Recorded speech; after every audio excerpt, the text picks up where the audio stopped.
já havia previsto. Agora por favor. Eu já estou aqui com o pé. Já havia previsto o que iria acontecer, porque o Senhor, Ele é onisciente e onipotente. Ele prevê o que vai além de que nós. O que nós mesmos há de pensar e o que há de falar, o Senhor já sabe o que vai sair das nossas bocas. O Senhor já tinha preparado a futura destruição de Satanás. Todos tiveram o seu castigo, porque cada ato é uma consequência. Tudo que fazemos aqui na terra, de bom ou de ruim, teremos a consequência depois. Porque os nossos atos são como sementes plantadas. Sementes plantadas que iremos colher depois, ali na frente. Você fez o bem, plantou o bem, você vai colher o bem. Você fez o mal, você plantou o mal, vai colher o mal. E assim por diante. Todos ali tiveram seus castigos. A mulher, dores do parto. O homem, pão. O homem, o pão de cada dia seria do suor. E a serpente se rastejaria, né? E seria odiada pelos homens, ser inimiga dos homens. Diferente das atitudes de Satanás, o nosso Deus, Satanás já entra invadindo e fazendo arruaça, né? O nosso Deus já é diferente. O nosso Deus, Ele é respeitoso, cuidadoso. Aleluia. Tanto que quando Ele entrar no jardim, Ele chamava por Adão e Eva. Que a gente encontra em Gênesis 3, versículo 8, que nos prova isso. E ouviram a voz do Senhor Deus, que passeava pelo jardim, pela viração do dia, e esconderam-se Adão e sua mulher da presença do Senhor Deus entre as árvores do jardim. Aqui nos mostra que o Senhor, quando ia entrar no jardim, Ele avisava. É a mesma coisa sobre nossas vidas. O Senhor bate na porta do nosso coração para entrar. Ele bate na porta da nossa casa para entrar. O inimigo não bate. Ele já entra, faz a arruaça e bagunça tudo. Louvado seja Deus. Aleluias. E sabemos, Satanás, que Deus não deixaria impune. Ele lutou de todas as formas para impedir as obras de Deus que o Senhor planejara. Sendo assim, Deus diz a Satanás em Gênesis capítulo 3, versículo 15. Aleluia, glória a Deus. E porém inimizade entre ti e a mulher, e entre a tua semente, e sua semente, esta te ferirá a cabeça, e lhe ferirá o calcanhar. Aleluia, glória a Deus. E Satanás, não se dando por vencido, tenta armar contra todos os descendentes de Eva. Vemos na história de Caim e Abel, ao qual Caim matou seu irmão com a inveja. Deus também o repreende. E de todas as histórias que vemos ao decorrer da Bíblia, como a destruição do mundo com o dilúvio, as jornadas de Abraão, as de Isaac com os seus gêmeos, Esaú e Jacó, os caminhos de Jacó e o seu sofrimento, ao achar que perdera seu filho amado José, a história sofrida de José, que foram vendidas pelos irmãos ali para ser escravo no exército, mas que virou governador depois do Egito para salvar o povo. A história de Moisés, seu percurso com o povo que tinha virado escravo depois da morte de José e foi liberto das garras de Faraó através da vida de Moisés. Ao decorrer da Bíblia, vemos muitas histórias com batalhas, sofrimentos e pecados. Satanás tenta a todo momento contra a vida dos servos do Senhor, que está registrado aqui, todos eram servos do Senhor. Aleluia, glória a Deus. Porque sabia que a promessa se cumpriria. E lá em Isaías, eu até mantive um pouquinho mais fácil. Isaías, capítulo 7, versículo 13 e 14. Então ele disse: ouvi agora, ó casa de Davi, pouco vos afadigastes os homens, senão que também afadigastes ao meu Deus. Portanto, o mesmo Senhor vos dará um sinal, e eis que a virgem conceberá e dará à luz a um filho, e chamará o seu nome de Emanuel. Aleluia. E eu trouxe meu dicionário e fui procurar Emanuel, o significado. Eu já sabia que era Deus conosco, mas eu queria me aprofundar um pouco e no dicionário falar mais um pouquinho. Emanuel, Deus conosco, nome simbólico da criança que ia nascer pela promessa que Deus fez ao rei Acaz, por meio do profeta Isaías. Esse nome indicava que Deus estaria presente no meio do seu povo, que em Isaías 7, 13 e 14, que eu acabei de ler.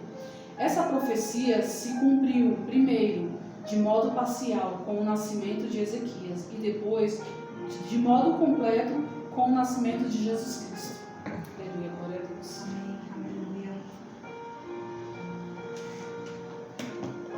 Aleluia.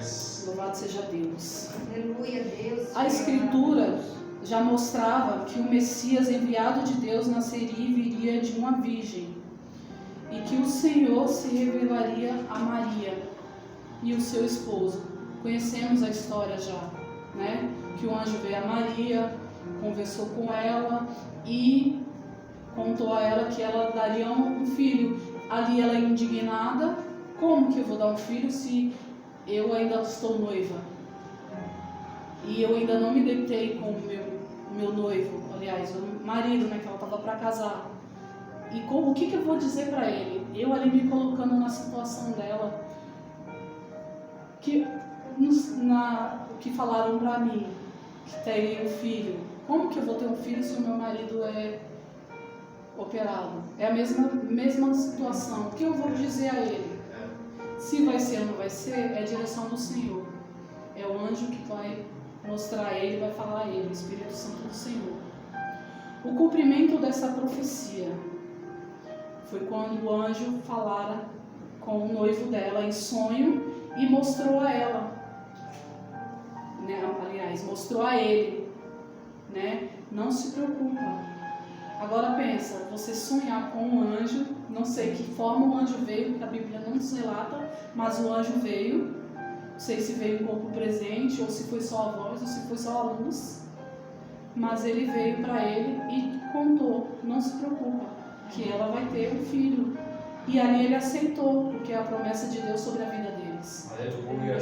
O chamado deles era ser pai do Salvador da humanidade. Aleluia. Louvado seja Deus. E em Isaías podemos ver que se cumpriria essa profecia. O profeta diz em Isaías 53, capítulo 4, eu acho linda essa passagem.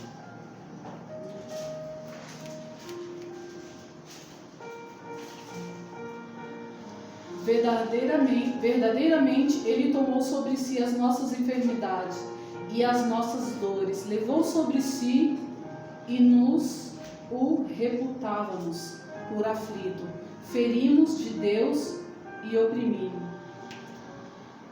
Agora, aquela situação que Jesus passou ali, o seu chamado foi a coisa mais linda, que ali em Lucas, João, Mateus e Marcos, podemos ver um pouco da história, né, de Jesus, qual nos conta muito do seu nascimento, da sua jornada.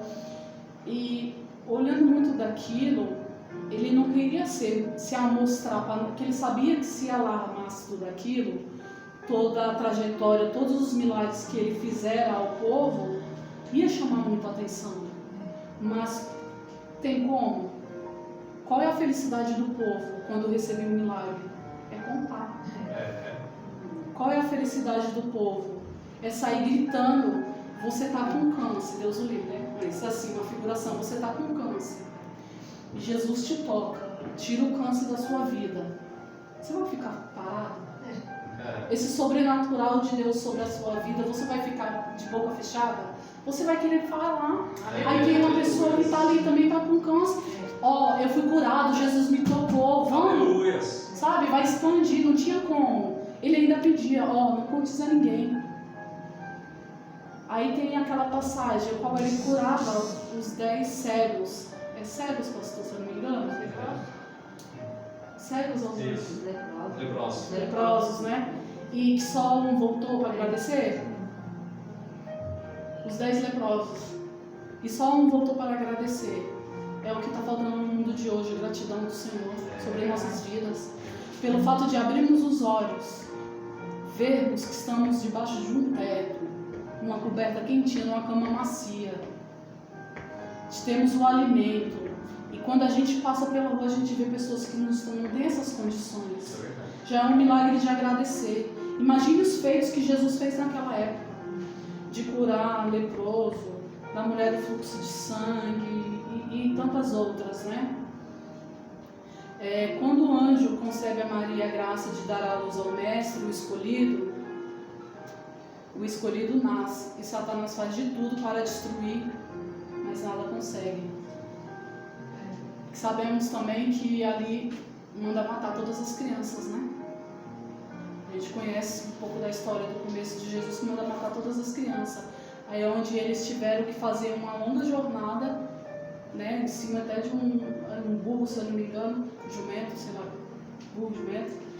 E o qual fez Maria ter até um parto mais complicado, num celeiro, num estábulo, mas Deus agraciou e deu tudo certo, né? Porque a promessa tinha que ter sido cumprida.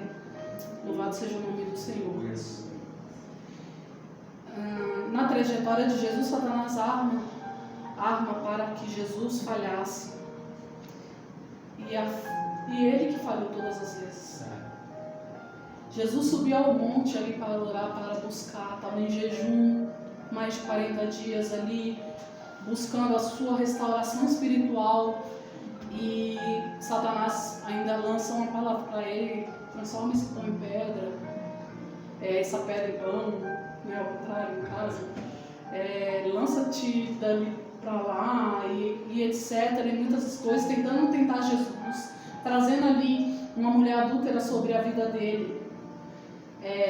Fala, o qual eu já li algumas vezes, já ouvi muitas pregações, os profetas, né, vamos dizer assim, os vasos do Senhor, fala que quando a adúltera, não estudei a fundo, mas assim, algumas coisas que eu ouvi e que aquilo ali eu recebi como, né, como uma lição, fala que a adúltera era pegada no ato e já era trazida para ser apedrejada. Se estava no ato, ela estava nua ou só estava enrolada no lençol. Qual é a situação de Jesus de estar com uma mulher ali só enrolada? Eu acho no lençol. E se não tivesse também no lençol? Porque a Bíblia também nos relata o estado que ela estava. Só sabia que ela estava em ato de adultério. É o que nos leva a pensar isso. Aí é onde ela ia ser apedrejada. E o Senhor ali abaixa para escrever. Eu creio assim que era para não olhar para ela, né? Pela situação, pelas vestimentas, que eu não sei de que forma ela se encontrava. Porque se eles arrancaram ela do ato, não sei se tinha tempo para vestir uma roupa, se eles iam deixar. Porque a intenção era de matá-la apedrejada, né?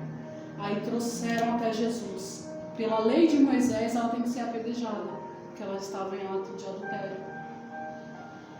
E ali Jesus se abaixava e escrevia na areia.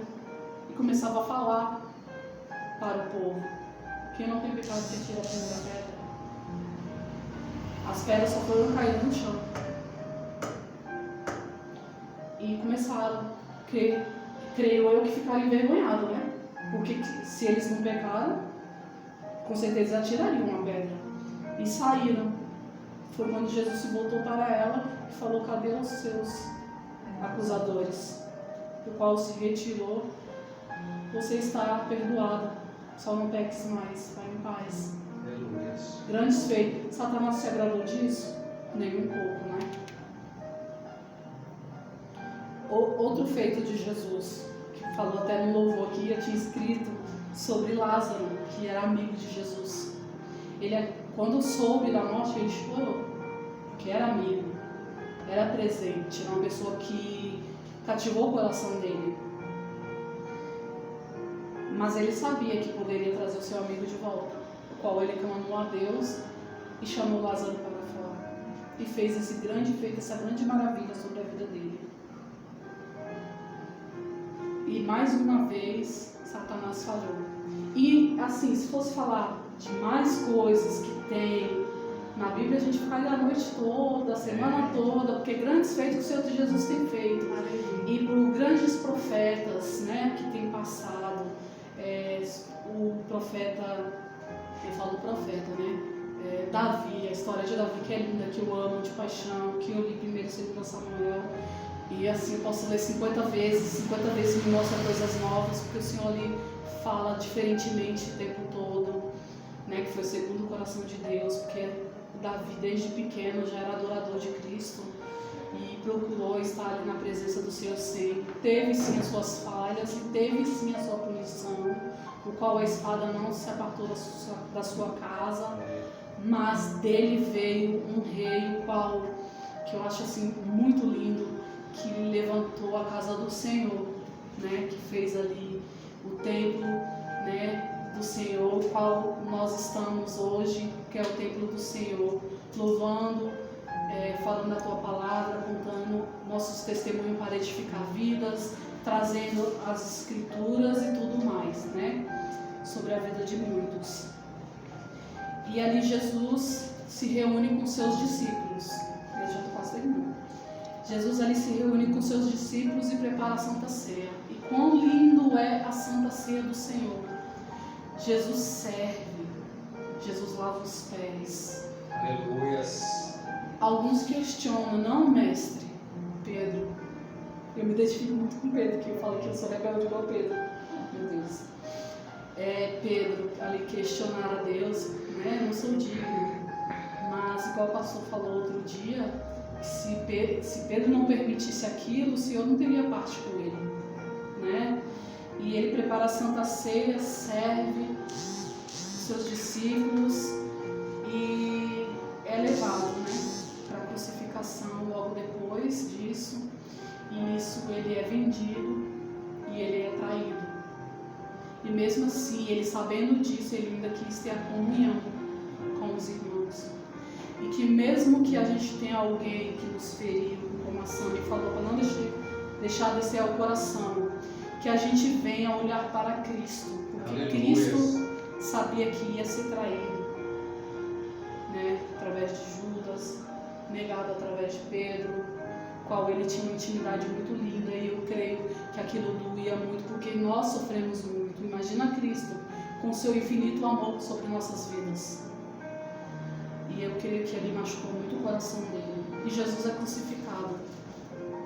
Jesus é crucificado. E ainda assim, lá em cima, na cruz do Calvário, com os braços abertos, todo deslacerado, porque a Bíblia também nos relata, dá até uma emoção de pensar, e engasga até as palavras, porque sim, ele foi chicoteado, ele foi cuspido, ele foi apedrejado. Ali ele carregou uma cruz pesada, arrastando, porque a cruz que colocava ali para eles serem pregados, eles mesmos tinham que levar até o matadouro. Mas a promessa do Senhor diz que o cordeiro tinha que ser sacrificado. O cordeiro tinha que ser sacrificado para a redimissão dos nossos pecados. Jesus é crucificado e ainda assim lá em cima, todo machucado, deslacerado, ele ainda salvou uma vida. Ele ainda salvou uma vida lá em cima. Eu falo isso com emoção porque muitas das vezes temos a oportunidade de salvar uma vida apenas com uma palavra. E às vezes nós nos calamos. Por isso que eu sou meio assim doidona e falo por isso cotovelo. Mas que a gente possa ter mais amor ao próximo. Porque Jesus amou. Os dois ladrões que estavam à sua direita e à sua esquerda, um julgou, mas o outro falou. Pediu para o Senhor e o Senhor perdoou. E ali foi o morto. O Senhor morreu. Satanás achava que estava vencido. E o inferno estava ali em festa. estava em festa, venci, ganhei, destruí o que diziam que ia pisar sobre a minha cabeça. Eu venci Aleluia. a profecia que escreveram. Satanás se levantou, festejando.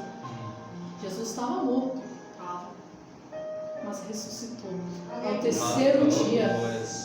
Ao terceiro dia ele ressuscitou. Coisa linda dos céus, aleluia, Deus. Decanta, alamanai. Oh, glória a Deus. Jesus ressuscitou ao terceiro dia. Louvado e engrandecido seja. E ali ele desceu. Como nos diz a palavra em Apocalipse, qual eu já li até aqui no começo. Louvado seja Deus.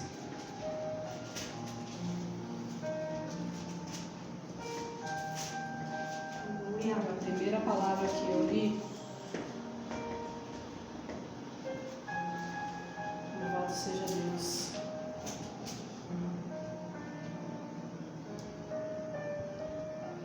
No 12, 12.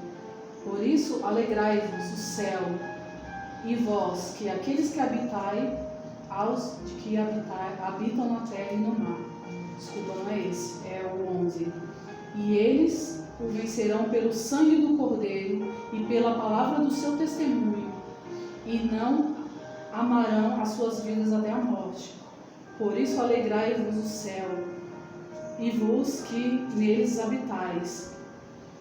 Ai dos que habitam na terra e no mar, porque o diabo desceu a vós e tem grande ira, sabendo que já tem pouco tempo. Aleluia, glória a Deus. Louvado seja o nome do Senhor. E no 1, que eu também já li, 18, só para relembrar. O que vivo e fui morto, mas eis aqui está vivo para todo sempre. O Senhor está vivo para todo sempre. Amém. E todas as chaves da morte e do inferno. O Senhor desceu no inferno, tomou a chave da morte da mão do diabo. E ali ele pisou em sua cabeça.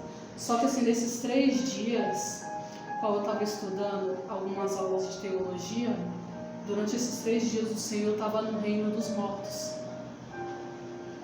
E assim, o que a palavra nos relata é que ali ele libertou. Não sei dizer a igreja assim, se é verdade ou não, mas o que eu estudei nos fala que quando Jesus estava no reino, durante esses 3 dias no qual ele passava no reino dos mortos, ele estava buscando o seu povo do dilúvio. Eu vou me aprofundar e depois eu repasso para a igreja, em nome de Jesus. O inferno estava festejando, todos brindando a morte de Jesus. Mas o que ele não esperava é que a partir do terceiro dia ressuscitou o Rei da Glória. Aleluia. Louvado seja Deus. Tomou a chave da morte e pisou em sua cabeça. Efésios 4, 9 e 10. Louvado seja Deus. Aí é só para finalizar. Em nome de Jesus. Um dia eu chego lá. Ora isto, ele subiu, que é, senão que também antes tinha descido, as partes mais baixas da terra. Aquele que desceu é também o mesmo que subiu, acima de todos os céus, para cumprir todas essas coisas. Louvado seja o nome do Senhor. O Senhor vive. E Ele mesmo, na palavra dele, ele fala que Ele subiu e que preparar a nossa morada, mas que Ele deixou o Consolador aqui com a gente. E que naquele grande dia Ele buscará a sua igreja. E eu creio que iremos subir com Ele. E assim eu agradeço a minha oportunidade em nome de Jesus.